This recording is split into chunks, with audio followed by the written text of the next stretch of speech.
As opposed to making it a purely mechanical watch at $300,000, we've made it a hybrid watch for $15,000. I'm Ehren Bragg with Devon, and we have the Devon Tread 1 here.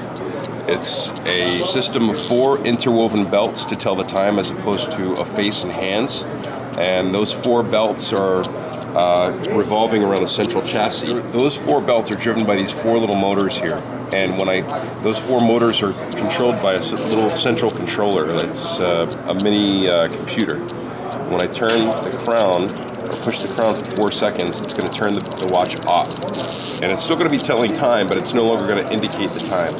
And what it's doing right now is it's sending all those belts around, finding out where they are, sending them home to 1200, and it's a timekeeping function. And then right here, the seconds belt is a hidden power reserve meter. It stopped at 5, which indicates you have 50% power reserve left. And everything that you see here is mechanical. But instead of storing the energy in a mainspring, we store it in a battery.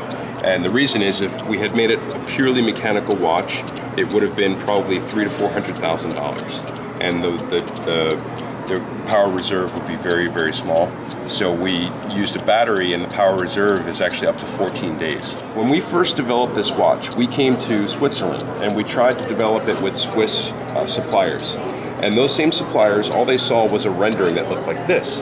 And they said, no, that's impossible, you can't do that, it will not fit in a case that will go on your wrist. And that's why we developed and designed the watch and are manufacturing it in California, because we have suppliers and partners in the aerospace industry that helped us make this happen.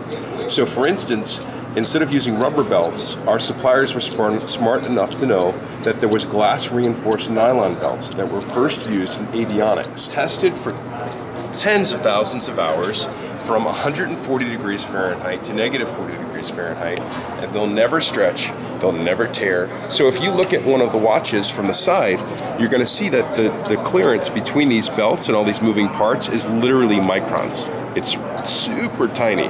We didn't feel like, just because everyone else has used sapphire in the past, that we needed to use sapphire.